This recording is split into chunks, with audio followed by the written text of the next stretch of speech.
Hi ma'am. Hello Gopi. పెళ్లి 5 ఏళ్ళైంది. ఇంట్లో pressure తట్టుకోలేకపోతున్నా. ఇకనైనా పిల్లల్ని ప్లాన్ చేద్దాం అనుకుంటాను మ్యామ్. ఇప్పటికన్నా నీకు బుద్ధి వచ్చింది, కానీ నువ్వు నా ఫర్టిలిటీ స్కోర్ బోర్డ్ క్లియర్ చేయాల్సి ఉంటుంది. స్కోర్ బోర్డ్ అంటే ఏంటి మ్యామ్? పిల్లల కోసం నీ హ్యాబిట్స్ ని నేను రేట్ చేస్తాను. నేను స్మోకింగ్ మానేసే మ్యామ్. స్మోకింగ్ కిల్స్ స్పెర్మ్స్ కాబట్టి +10.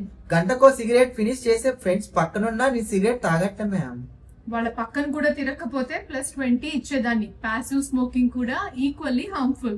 నేను రోజుకి 3 లీటర్స్ తాగుతున్నా మ్యామ్. గుడ్. +9. కానీ దానిలో క్వార్టర్ కలుపుతా మ్యామ్. క్వార్టరా? -10.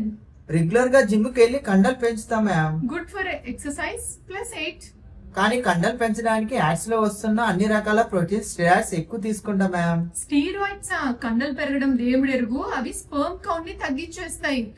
కండలు పెంచుకొని ఏం చేస్తావు? అండ్ అన్ని రకాల అడ్డమైన ప్రోటీన్స్ ఎక్కువగా తీసుకోవాల్సిన అవసరం లేదు. సో -9. దీనికైనా ఎక్కువ మార్కులు ఇవ్వాలి మ్యామ్. దేనికి? ఫెర్టిలిటీ అవేర్నెస్ పెంచడానికి నిద్రపోకుండా డైలీ 2 వరకు మీ వీడియోసే చూస్తున్నా ma'am. Still 6 to 8 hours sleep లేనందుకు -8. అన్ని రకాల నట్స్ వెజిటేబుల్ సీడ్స్ తీసుకుంటాను మ్యామ్. +9. కానీ ప్రతిరోజు బయటే తింటా మ్యామ్.